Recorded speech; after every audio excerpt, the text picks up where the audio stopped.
pleases me, and I started to be useful to him every way I can so as to increase his regard.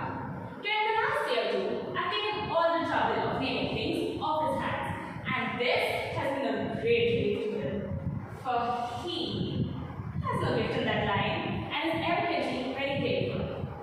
Whenever a new creature comes along, I name it before he has time to expose himself by an awkward silence. In this way, I have saved him many embarrassments. I have no effect like this. Whenever a creature comes along, I name it. I don't need time to reflect. The right name comes out instantly, just as it were an inspiration.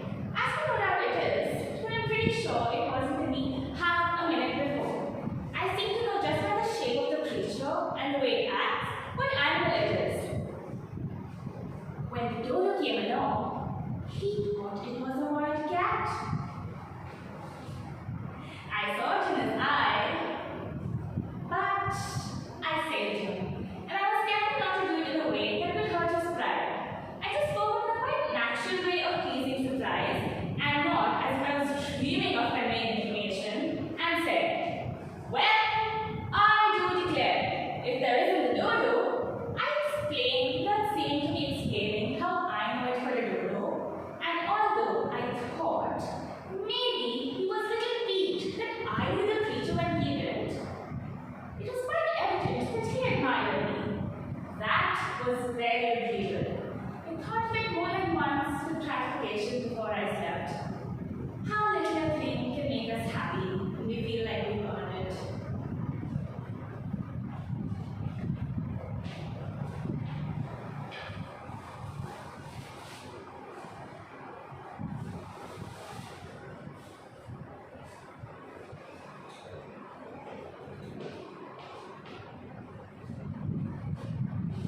The second monologue I will be performing is taken from the published play Maggie, written by Robert. In this play, 7 young adults relive their adolescent life from 3rd grade to 8th grade. Everybody knows that growing up is amazingly confusing. So, Maggie is one of the people. Miss Wither is one of the school counselors who is trying to guide these adolescents through their childhood. In this monologue, Miss Wither uses an example of her own to guide Maggie through the changes that she's experiencing. When I got to the 7th grade, I wanted to have Mrs. Latcher for science. Everybody knew Mrs. Latcher and everybody wanted to be in her class. Mrs. Latcher melted sugar in test tubes and made candy in class. She burned sulfur to make the whole 2nd floor smell like rotten eggs. She made secret chemicals to cause an explosion right on the desk. She had 3 guinea pigs in her classroom, 4 turtles, and an iguana named Iggy Pop. She told jokes and she wore jeans, and somebody had even seen her shopping in the mall with her husband, who was very handsome and probably a famous movie star. Everybody said so. Once when she dropped a tray of test tubes on the floor, she said shit right out loud in front of the whole class. And then she laughed, and everybody laughed. She was utterly and completely cool. One day in the middle of class, she was talking to us about action and reaction, about energy, about how every cause has an effect, and all of a sudden she shouted, "Stop! Don't everybody move!" We all froze. "Now stand absolutely still," she said, and we all stood absolutely, completely, impossibly still. I was even trying not to breathe. I didn't want any part of my body to be moving at all. The whole class was motionless. And that's when she said, "Do you know how fast you're going right now?" I didn't know what she was talking about. She just asked all of us to stand as completely still as we could be, and I thought I was doing a pretty good job. "Right now," she said, "at this very minute, even though you think you're standing perfectly still, you're going 1,080 miles a minute. That's how fast the Earth is moving around the Sun. That's how fast you are moving. And not just around the Sun,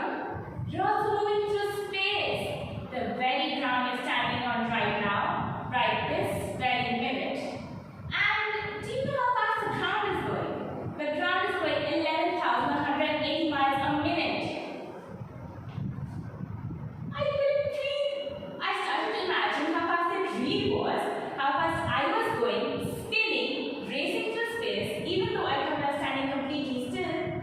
I started to think I could feel the wind in my hair and my cheeks getting tighter and tighter, and my eyes peeling back, and all of my tears being blown right out of my eyes, and my arms getting pushed back behind me because I was going so fast I couldn't even keep up with myself. I couldn't stop thinking about it. I kept looking around, up, down, on my way home from school, in my room at night, just waiting for the huge speeding blast of wind to roar up out of nowhere and rip me out of my chair and send me off spinning into empty space. I hated Mrs. Latcher after that.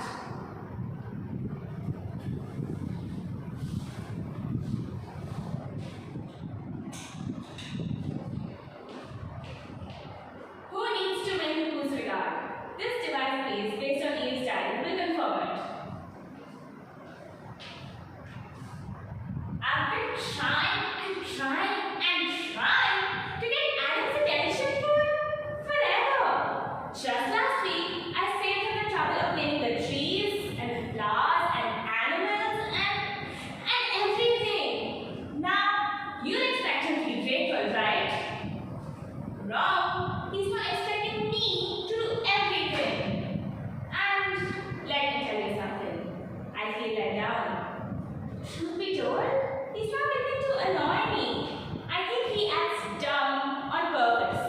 For example, I asked him a simple question.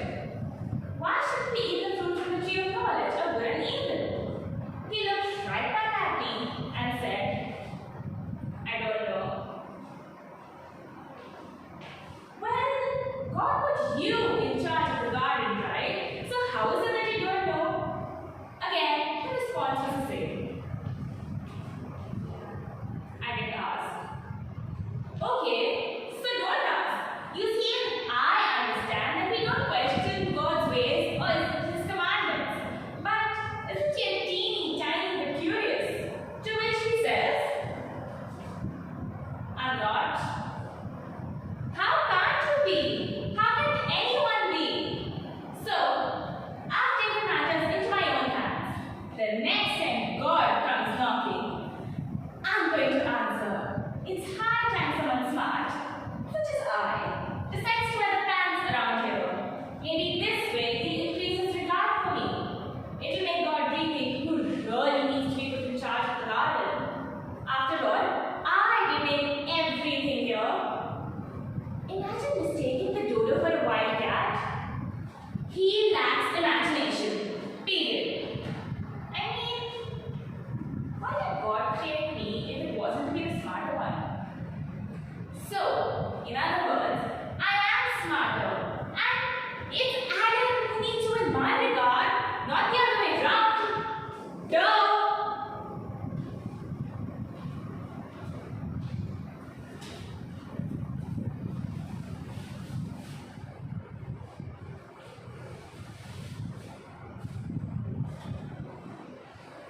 sure that what she's feeling couldn't really be love. But the thing is that she could neither confirm nor deny that fact because she was the first human to ever experience that emotion.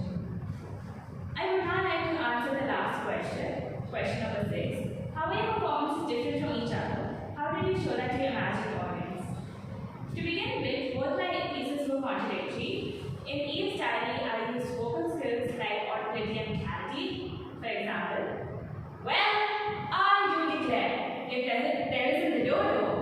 And I also used emphasis. For example, but I have saved him many embarrassments.